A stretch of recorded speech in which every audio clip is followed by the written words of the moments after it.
Entenderam, minhas amadas irmãs? Rispa foi uma mãe, uma mulher de atitude. Nós estamos precisando hoje de homens e mulheres de atitudes dentro das nossas comunidades.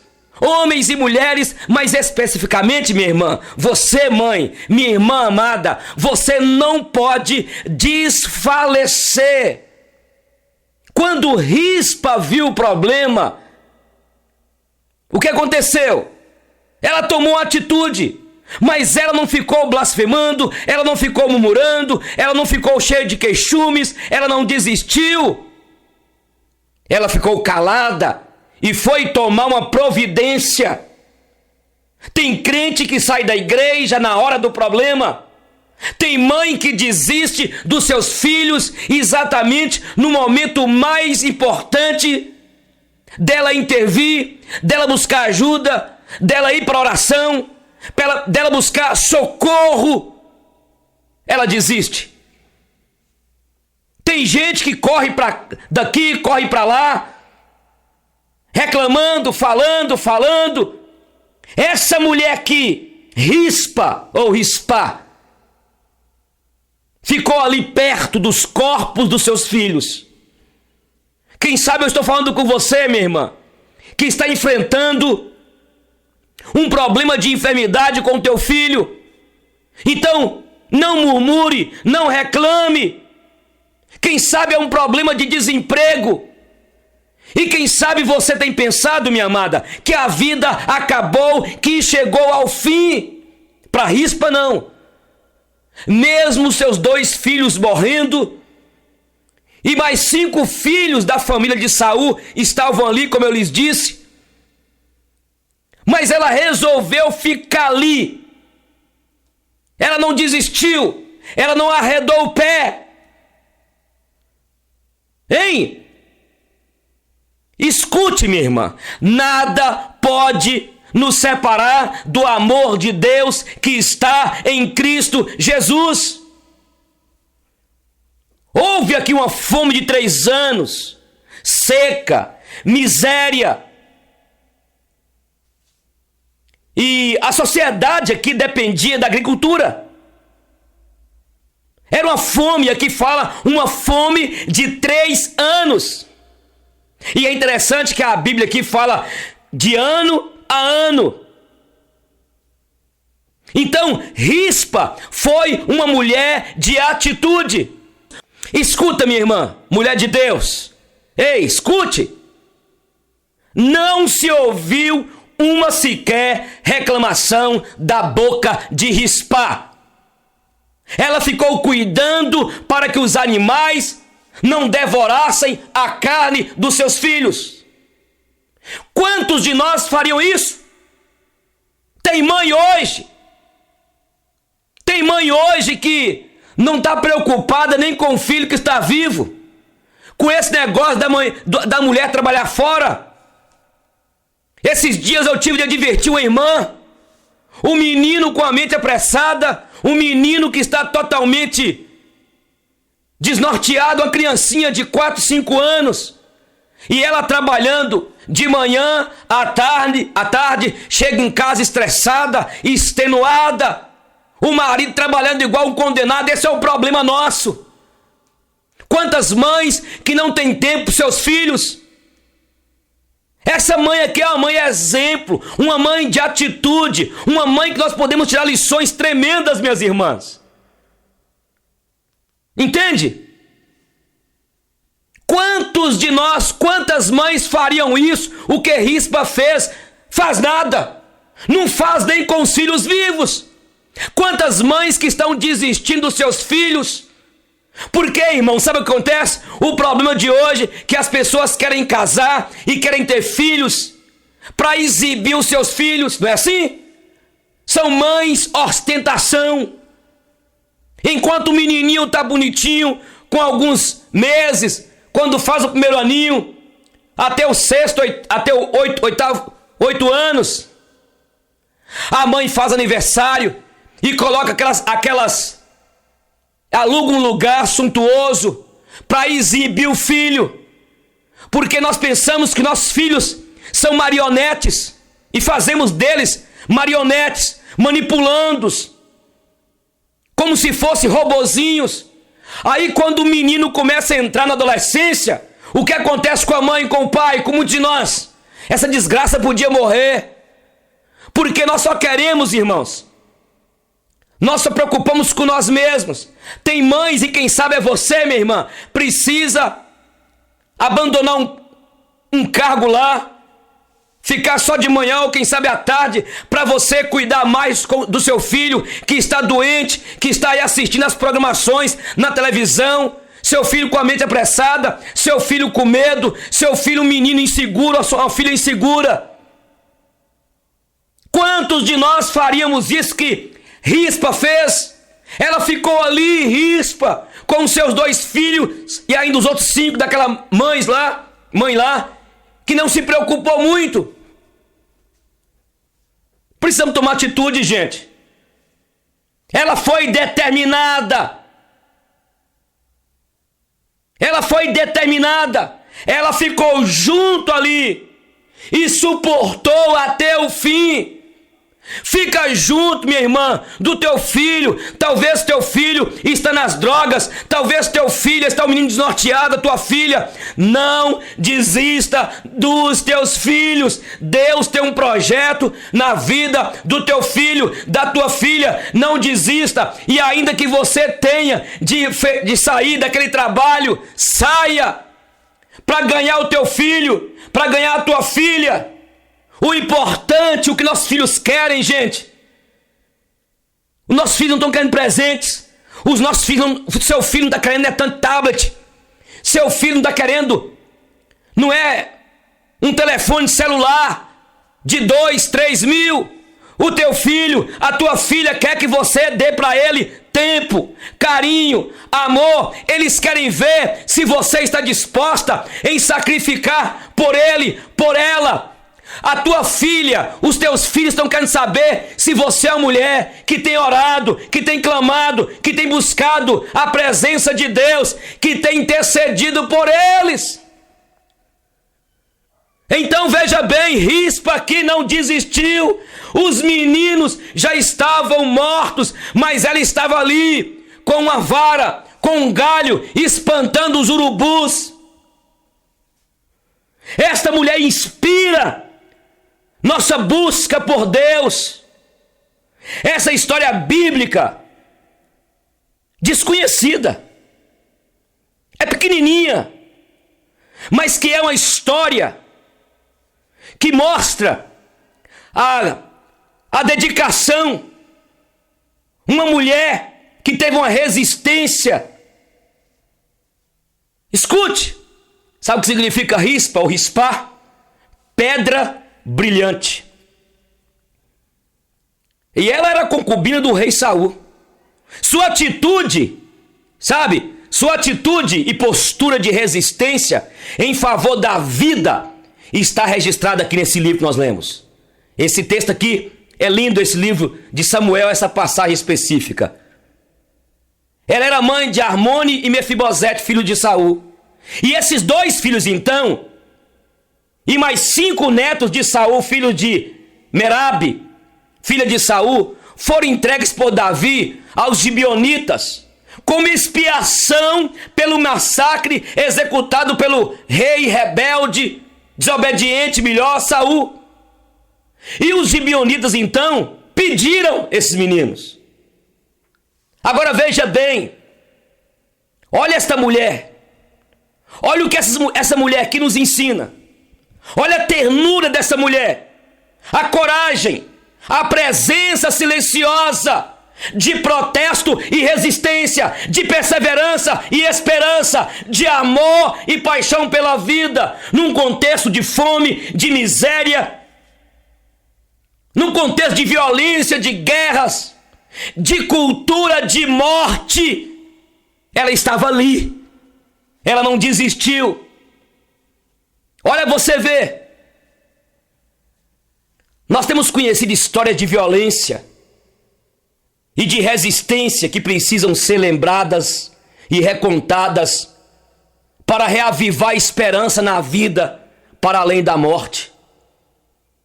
Então veja bem a história de Raquel, de Rispa, de Noemi, de Ruth, de Débora e de tantas outras mulheres.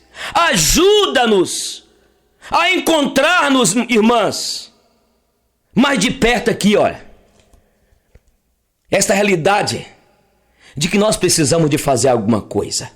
E esta mulher aqui, Rispa, ela é uma mulher símbolo cuja história foi registrada para mostrar para nós a resistência, perseverança, o mistério da paixão pela vida.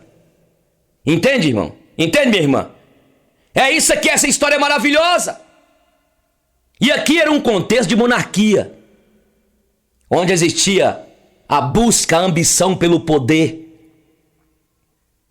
E Rispa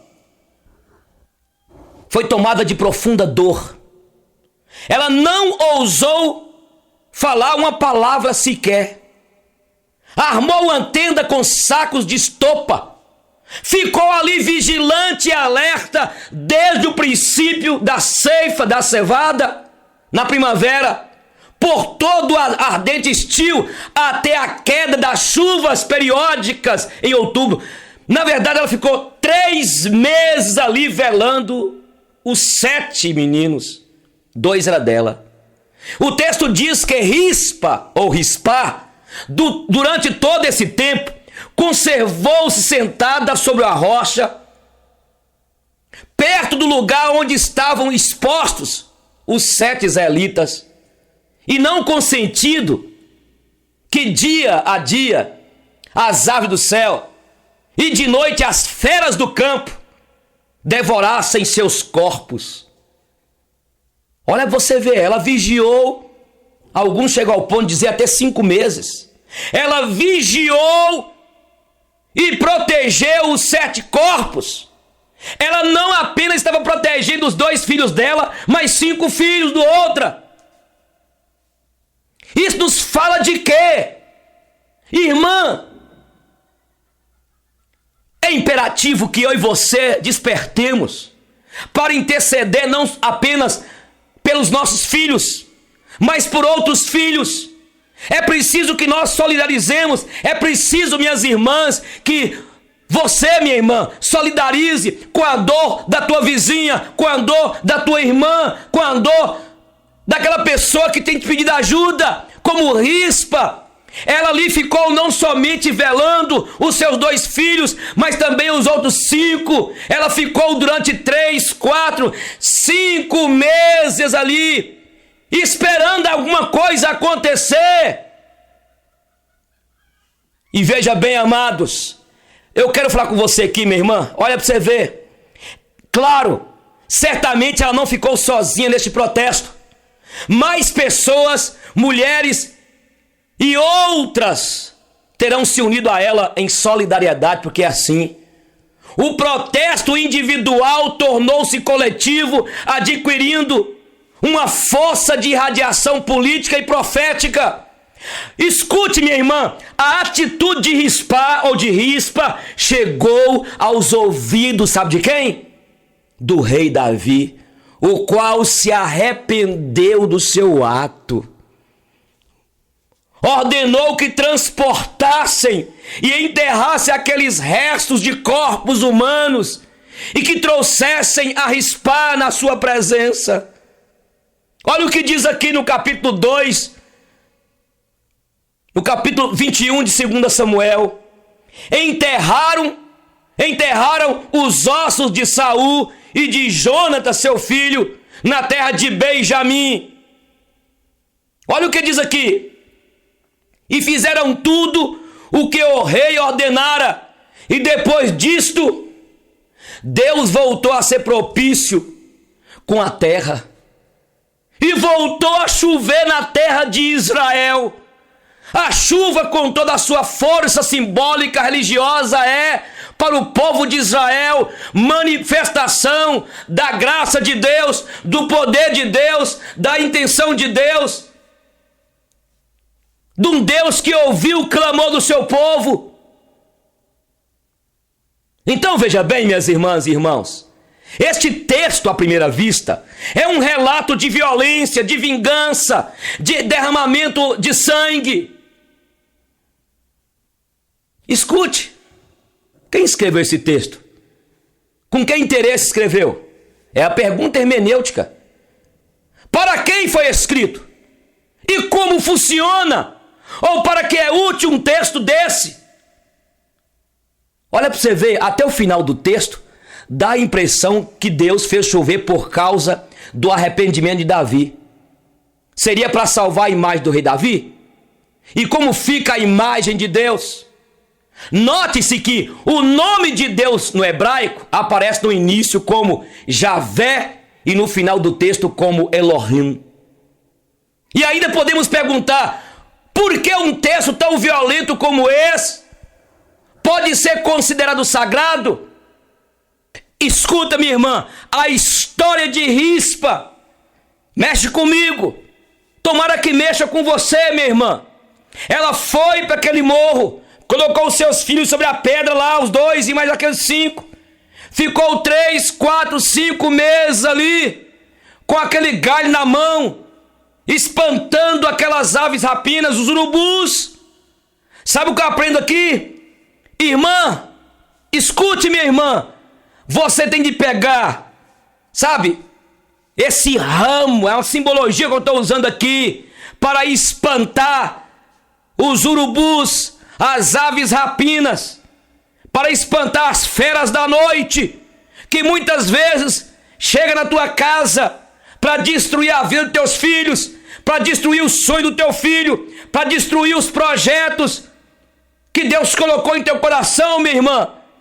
E isso acontece durante o dia, isso acontece durante a noite, e você precisa, minha amada, ser como Rispa, pegar aí o lenço, pegar aí esse ramo, essa árvore, pegar aí e espantar esses urubus que tentam, que querem bloquear a tua vida, bloquear os sonhos do teu filho, da tua filha. Invista no teu filho, invista na tua filha. E eu quero chamar a atenção também, a sua atenção, meu colega. Ei, você marido, você pai.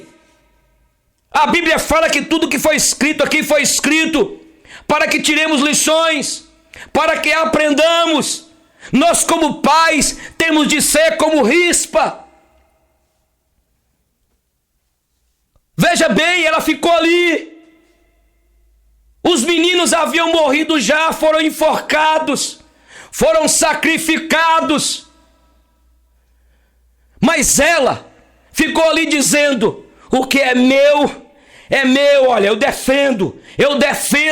Você precisa de cuidar mais do teu filho. Você precisa de preocupar onde a tua filha está indo, onde o teu filho está indo, com quem que ele está andando. Mas o que é que está acontecendo conosco? E nós um dia iremos dar conta diante de Deus pelos filhos que Ele nos confiou, herança dele. Estamos vendo isso dentro do arraial do povo de Deus, dentro das nossas comunidades. Eu volto a repetir, pais que trabalham, amealham, só querem trabalhar.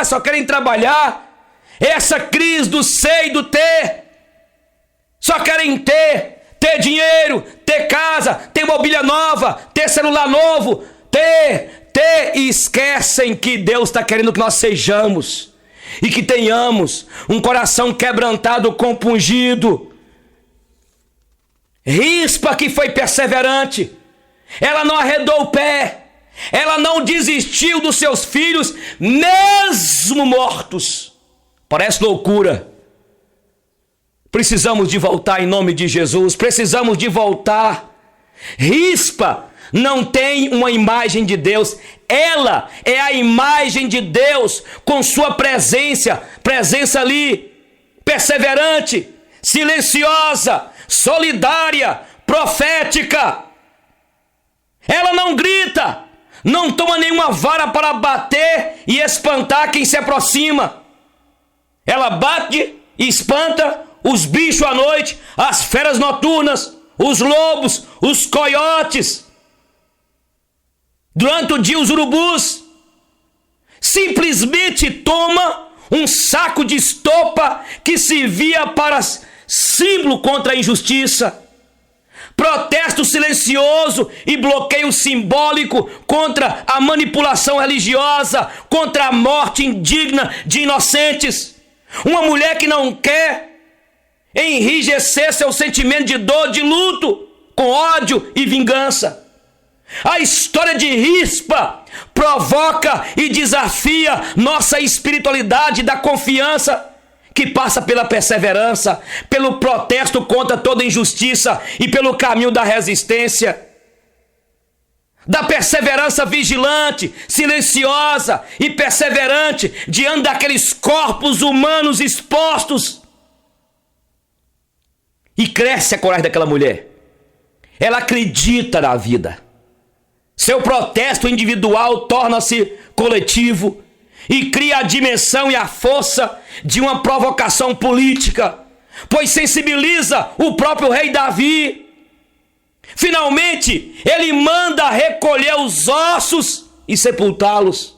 A história de Rispa nos convida a fortalecer a perseverança da nossa fé, a viver a confiança no Deus amigo e bondoso que acolhe e não castiga, e nem exige sacrifícios expiatórios vicários da pessoa humana, porque ele já enviou para morrer numa cruz, para fazer expiação, para derramar o sangue precioso.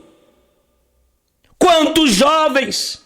Eu quero desafiar você, minha irmã, para ser uma mulher como Rispa, para ser, nesta geração desses dias, as rispas de Deus, para intercedermos. Tantos jovens aqui em Montes Claros, aí na sua cidade, morrendo, sendo levados pelo tráfico de drogas.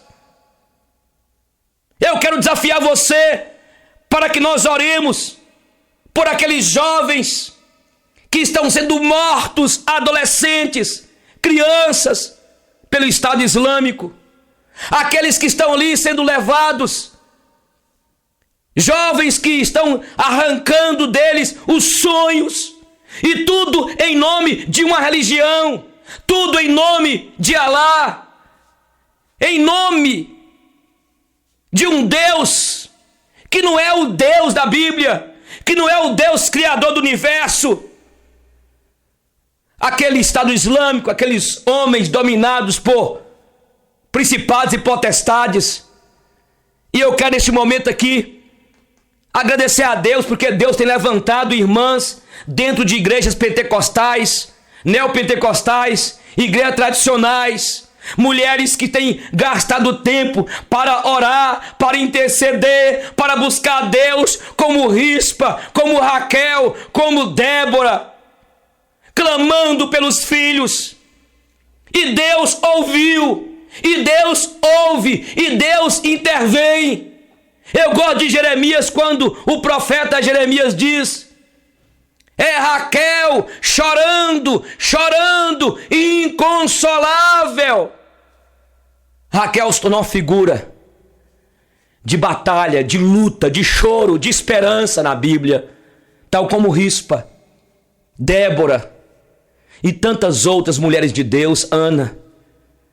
Ô minha irmã, você que me ouve, minha amada, eu quero desafiar você, por favor, valoriza o que Deus tem colocado em tuas mãos, teus filhos, não desista deles.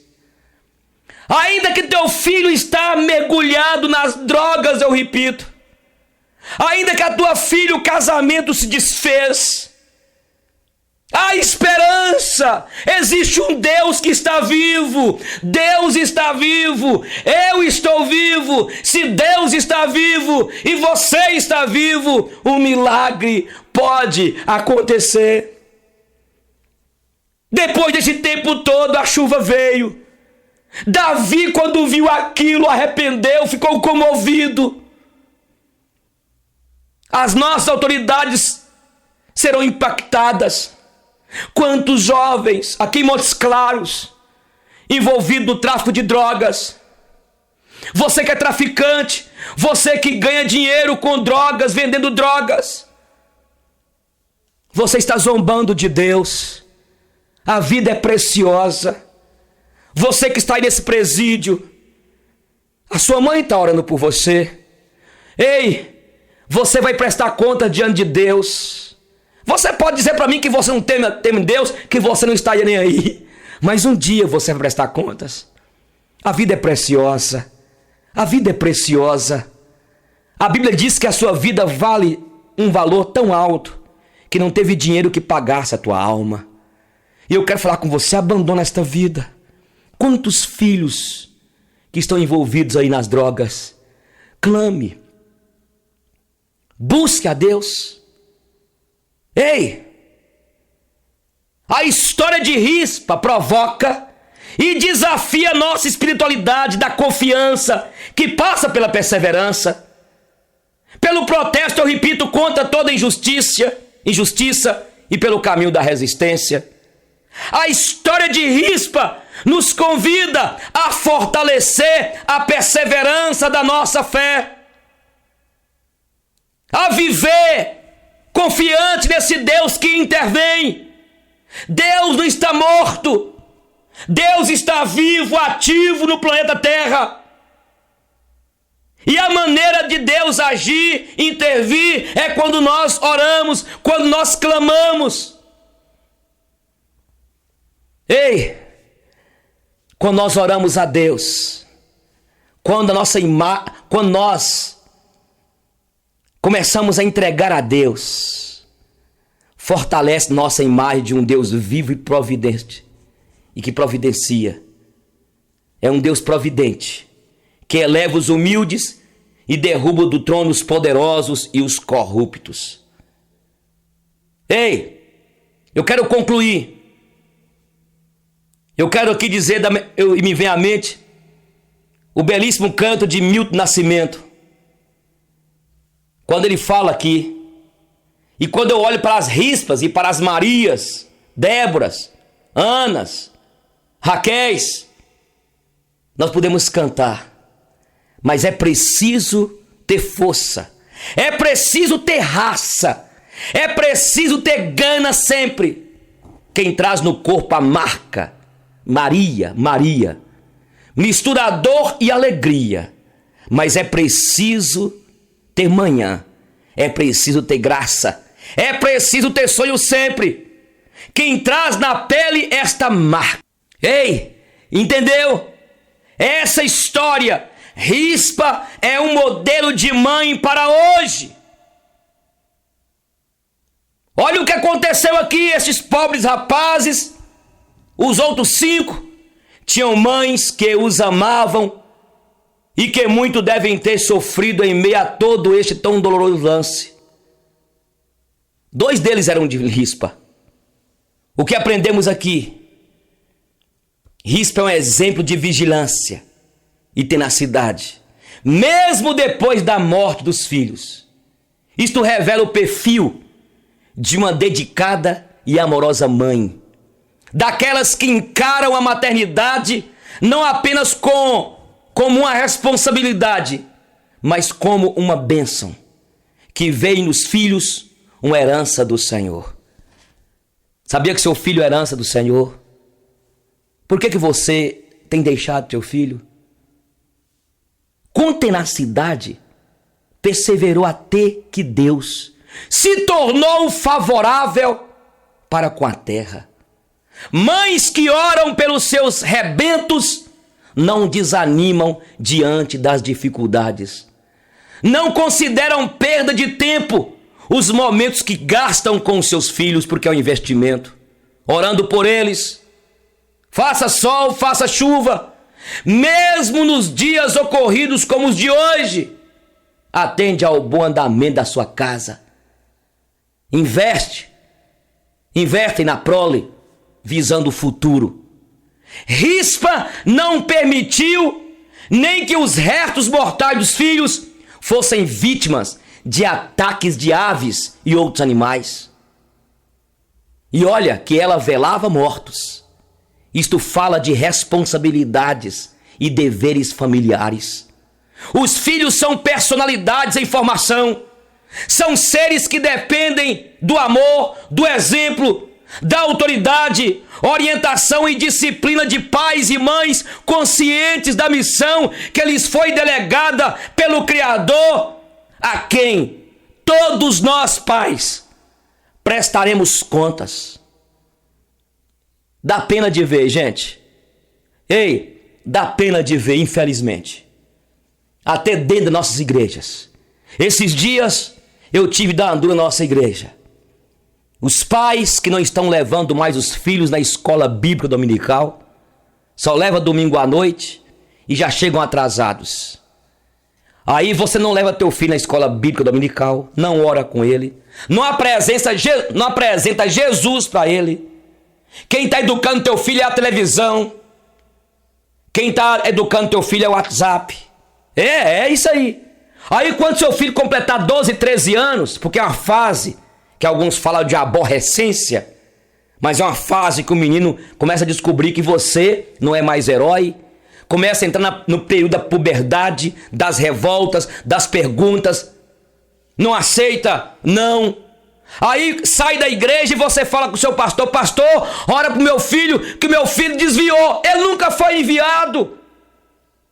Nunca foi.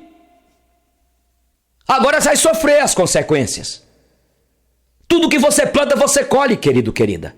Hein? É isso aí. Acontece isso aí. Então escute. Dá pena, infelizmente, mães e pais, muitas vezes, acordando muito tarde, tentando resgatar os filhos que já estão mortos, totalmente dilacerados pelas feras e aves rapinas da atualidade.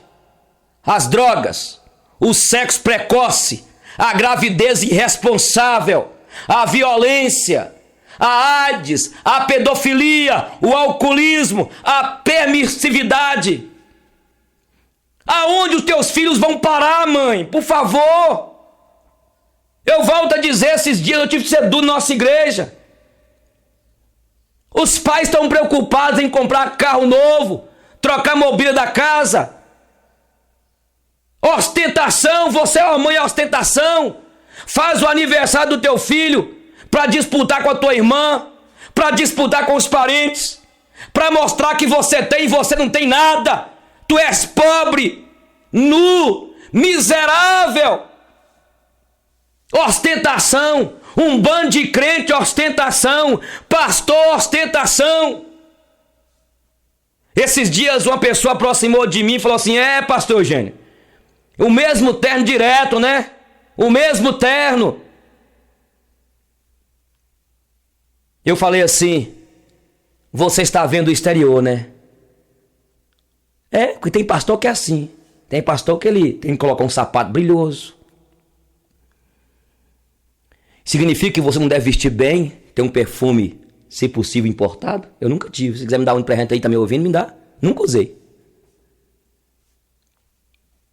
Preocupada, você está preocupada, minha irmã, viu? Preocupada com plástica. Eu sou contra, não. Mas a preocupação exterior, estereótipo. Enquanto isso, a sua filha desarrumada, o seu filho, desmazelado. Ostentação. Crentes, ostentação. Nós temos de ir pro joelho, irmãos, orar. O diabo, escuta o que eu quero dizer para você, minha irmã. Seja uma rispa. O diabo não está brincando. O diabo, ele quer destruir o teu filho e levar você para a rua da amargura, minha irmã. Você precisa de juntar com a sua família e orar, clamar a Deus. Ter mais tempo. Ei, escute. Sabemos que a terra atravessa hoje terríveis dias de fome e sede, em que as aves rapina e os animais ferozes estão vorazes. A caça de vítimas descuidadas, aos filhos expostos a toda sorte de pecados e armadilhas nas esquinas, nas escolas. Não é assim? Nas boates, até na igreja, até mesmo nos lares, por meio da televisão, da internet, de revistas. Tudo facilitado pela ausência ou pela aplicação de uma disciplina frouxa e leniente no lar. Querida mãe, querido pai, se quereis preparar filhos saudáveis para a vida e para o serviço de Deus, precisa urgentemente não apenas da ajuda do alto, mas também de comprometimento com a missão de ensinar a criança no caminho em que deve andar. Ensina o teu filho no caminho que deve andar, e quando for velho não se desviará dele. Sim, porque não basta dar condições para que não falte aos filhos em termos de educação de qualidade, alimentação, roupas, lazer, acesso a todo aparato tecnológico possível e imaginável. Urge criá-los na disciplina e no temor do Senhor. Urge, minha irmã, impera sobre mim e você, minha irmã, impor limites e responsabilidades. Urge cobrir adequada e permanentemente os filhos, criando no lar um ambiente saudável, em que o respeito, o amor, a oração e a fé sejam o verdadeiro alicerce da família. Esta é a história de Rispa, uma mulher que os seus filhos foram oferecidos como libação, foram mortos, enforcados. Durante quase 5 meses, Rispa colocou os seus filhos sobre um andar de pedra e ficou ali com um galho na mão, espantando os urubus, as aves rapinas, as feras noturnas, como um sinal de protesto. Como um sinal de protesto. Estou aqui, Davi. Ela é a mulher de Deus. Estou aqui para que haja alguma coisa, que alguma coisa seja feita. As pessoas chegavam lá e falavam: meu Deus, ela vai morrer. Olha para você ver, Rispa, ela enlouqueceu.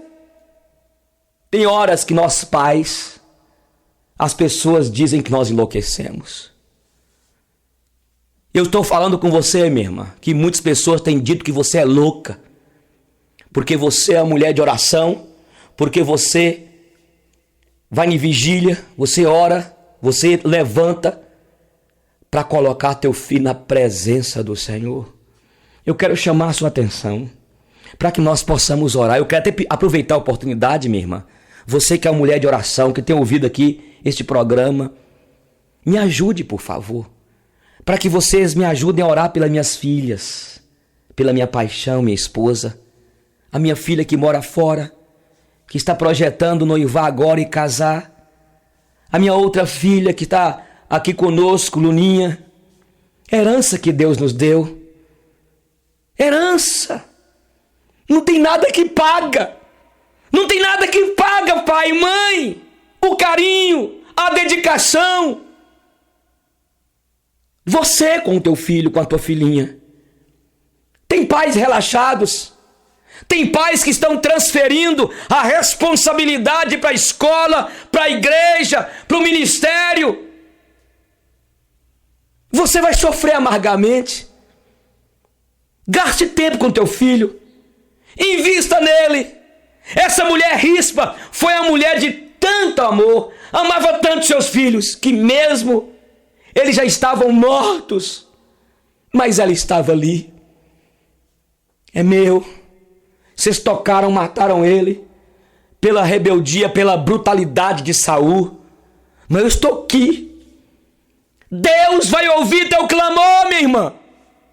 Deus ouviu o choro do filho de Agar, Ismael.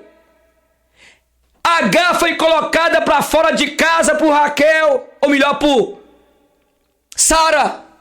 E Deus falou com Abraão: Eu tenho aliança com ele. E é por isso que até hoje está lá aquela bagunça que ninguém entende.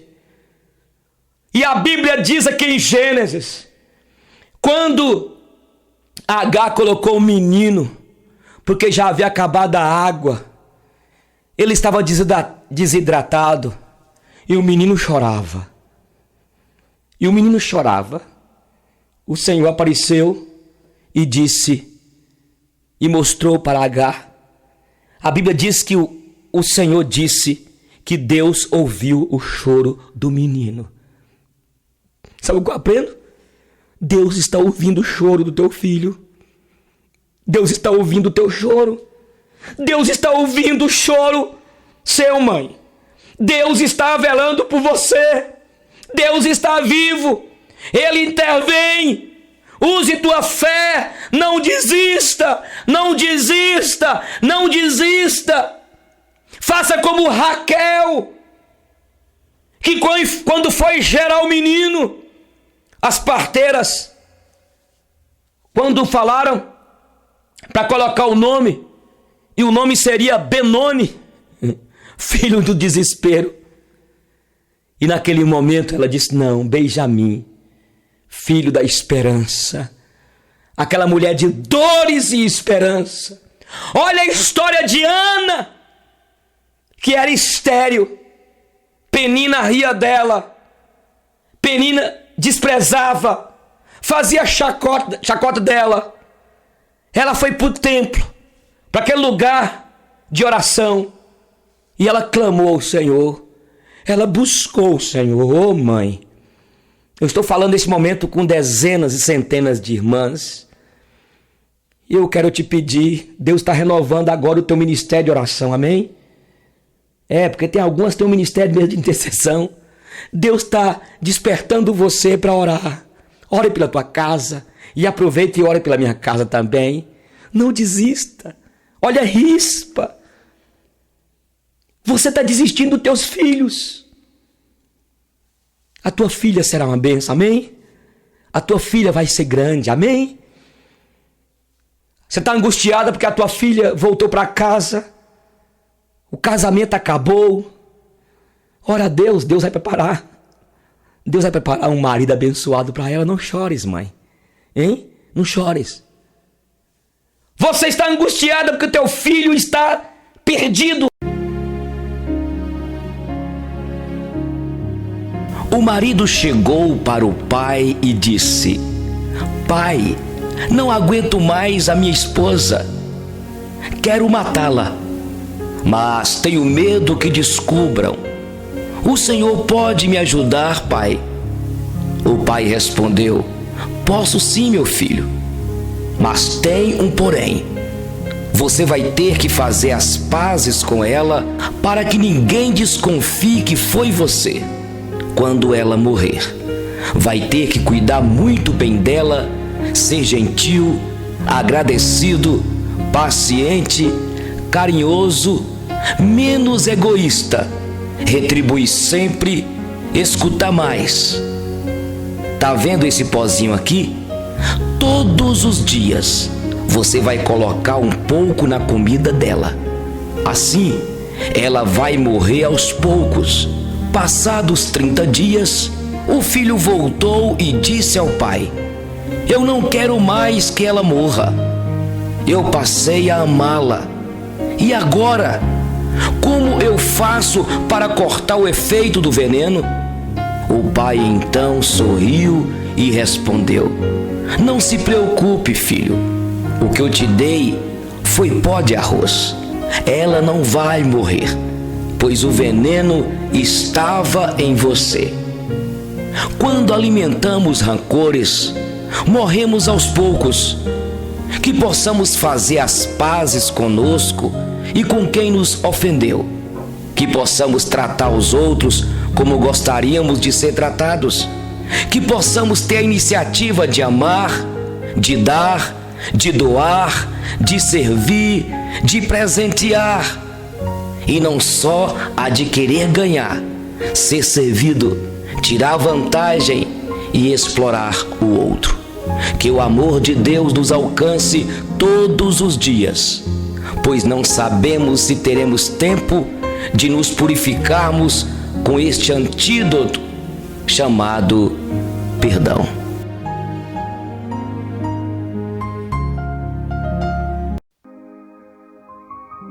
As coisas que aprendi na vida. Aprendi que não importa o quanto eu me importe. Algumas pessoas simplesmente não se importam. Aprendi que não importa quão boa seja uma pessoa, ela vai ferir-me de vez em quando, mas eu preciso perdoá-la por isto. Aprendi que falar pode aliviar minhas dores emocionais. Aprendi que se leva anos para se construir confiança e apenas segundos para destruí-la. Aprendi que verdadeiras amizades continuam a crescer, mesmo a longas distâncias. Aprendi que eu posso fazer em instantes coisas das quais me arrependerei pelo resto da vida. Aprendi que o que importa não é o que eu tenho na vida, mas quem eu tenho na vida. Aprendi que os membros da minha família são amigos que não me permitiram escolher. Aprendi que não tenho que mudar de amigos, e sim compreender que os amigos mudam. Aprendi que as pessoas com quem eu mais me importava na vida me foram tomadas muito depressa. Aprendi que devo deixar sempre as pessoas que amo com palavras amorosas, pois pode ser a última vez que as vejo. Aprendi que as circunstâncias e o ambiente têm influência sobre mim, mas eu sou responsável por mim mesmo. Aprendi que não devo me comparar aos outros, mas com o melhor que posso fazer. Aprendi que não importa até onde eu chegue, mas para onde estou indo. Aprendi que não importa quão delicado e frágil seja algo, sempre existem dois lados. Aprendi que vou levar muito tempo para eu me tornar a pessoa que eu quero ser.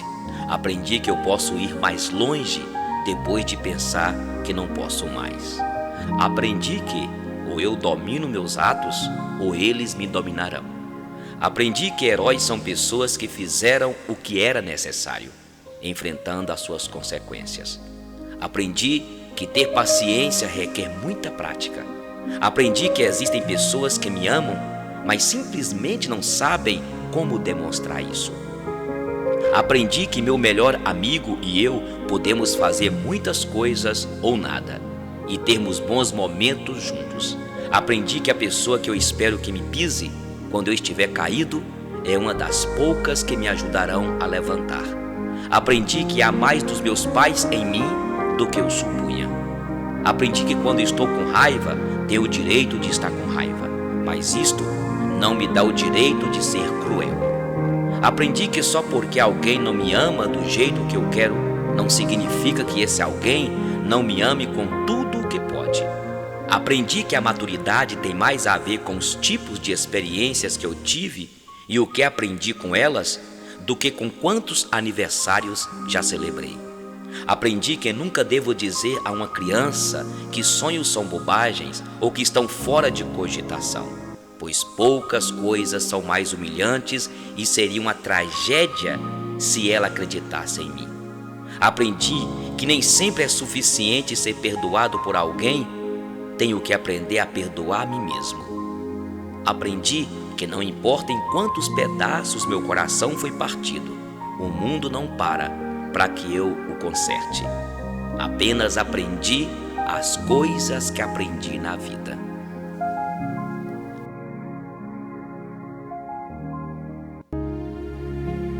Algumas pessoas entram em nossa vida. Por que as pessoas entram em nossa vida? Pessoas entram na sua vida por uma razão, uma estação ou uma vida inteira. Quando você percebe qual deles é, você vai saber o que fazer por cada pessoa. Quando alguém está em sua vida por uma razão, é geralmente para suprir uma necessidade que você demonstrou. Elas vêm para auxiliá-lo numa dificuldade, te fornecer orientação e apoio, ajudá-lo física, emocional e espiritualmente. Elas poderão parecer como uma dádiva de Deus. E são. Elas estão lá pela razão que você precisa que eles estejam lá. Então, sem nenhuma atitude errada de sua parte ou em uma hora inconveniente, essa pessoa vai dizer ou fazer alguma coisa para levar essa relação a um fim. Às vezes, essas pessoas morrem. Às vezes, elas simplesmente se vão. Às vezes, eles agem e te forçam a tomar uma posição. O que devemos entender é que nossas necessidades foram atendidas, nossos desejos preenchidos e o trabalho delas feito. As suas orações foram atendidas e agora é tempo de ir. Quando pessoas entram em nossas vidas por uma estação, é porque chegou sua vez de dividir, crescer e aprender. Elas trazem para você a experiência da paz ou fazem você rir. Elas poderão ensiná-lo algo que você nunca fez. Elas geralmente te dão uma quantidade enorme de prazer. Acredite, é real, mas somente por uma estação. Relacionamentos de uma vida inteira te ensinam lições para a vida inteira. Coisas que você deve construir para ter uma formação emocional sólida. Sua tarefa é aceitar a lição, amar a pessoa e colocar o que você aprendeu em uso em todos os outros relacionamentos e áreas de sua vida. É dito que o amor é cego, mas a amizade é clarividente. Obrigado por ser parte da minha vida. Pare aqui e simplesmente sorria. Trabalhe como se você não precisasse do dinheiro. Ame como se você nunca tivesse sido magoado. E dance como se ninguém estivesse te observando. O maior risco da vida é não fazer nada. Como agir com sabedoria em situações propícias e adversas? Melhor é a boa fama do que o melhor perfume, e o dia da morte do que o dia do nascimento. Melhor é ir à casa onde há luto do que ir numa casa onde está acontecendo um grande banquete. Porque onde há luto, lembramos que um dia também iremos morrer. E os vivos nunca devem se esquecer disso. Melhor é a tristeza do que o riso, pois a tristeza faz o rosto ficar abatido, mas torna o coração compreensível. Quem só pensa em divertir é tolo. Quem é sábio pensa também na morte. É melhor ouvir a repreensão de um sábio do que ouvir os elogios de um insensato. Melhor é o fim das coisas do que o começo. A pessoa paciente é melhor do que a orgulhosa. Controle seu gênio, este teu jeito estúpido de ser. Não diga tudo que lhe vem ao pensamento. Cuidado para você não alimentar o ódio. Você só prejudica a sua saúde e a sua paz de espírito. Se queres ser feliz, não fica perguntando para si mesmo por que os dias passados foram melhores do que os dias de hoje. Por que fui feliz ontem e hoje não sou? Esta pergunta não é nada inteligente nem original. Todos neste mundo devem ser sábios. A sabedoria é tão bom como receber uma herança. A sabedoria é melhor do que o dinheiro, protege talvez muito mais do que ele. A vantagem da sabedoria é que ela dá vida a quem a possui. No dia da prosperidade, desfrute dos seus bens, mas no dia da adversidade, considere que tudo vem de Deus e só Ele conhece o motivo de cada coisa debaixo do sol. Não existe ninguém que faça sempre o que é direito e que jamais cometa deslizes e erros. Um conselho te dou, e muito sábio: não fique escutando tudo o que dizem ao seu respeito e as notícias maliciosas sobre as pessoas. Você poderá ouvir um dia o seu empregado falar mal de você.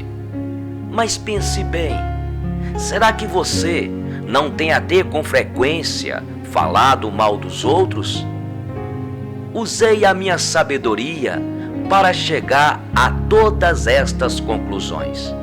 Estava resolvido a ser sábio, mas tenho que confessar que jamais consegui alcançar a verdadeira sabedoria, pois só em Deus ela está inteira e sem retoques. Como pode alguém afinal descobrir o profundo e complicado sentido da vida? No entanto, sempre estive resolvido a estudar e conhecer as coisas com mais profundidade e sensatamente possível. Queria encontrar respostas para as mesmas perguntas, saber a razão de serem a maldade e a falta de juízo esta loucura. Devo dizer que encontrei uma coisa mais amarga do que a morte: um certo tipo de mulher, cujo coração é uma armadilha, uma rede para pegar o tolo. Seus braços são correntes para prendê-lo. O homem que procura agradar ao Senhor consegue fugir dela. Mas o fraco e o perverso, este cai no seu laço de morte e se torna o seu prisioneiro. Descobri isso pouco a pouco, quando procurei respostas para as minhas perguntas. Procurei outras respostas, mas não achei nenhuma.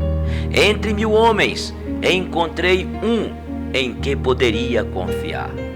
Tudo o que aprendi se resume nisto: Deus nos fez simples e direito, mas nós complicamos tudo. Somente os sábios sabem explicar as coisas. A sabedoria de uma pessoa brilha no seu rosto e a torna atraente, ainda que desprovida de beleza.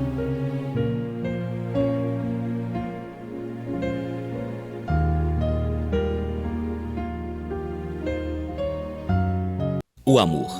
O amor não prende, liberta. Ame porque isso faz bem a você, não por esperar algo em troca. Criar expectativas demais pode gerar decepções. Quem ama de verdade, sem apego, sem cobranças, conquista o carinho verdadeiro das pessoas.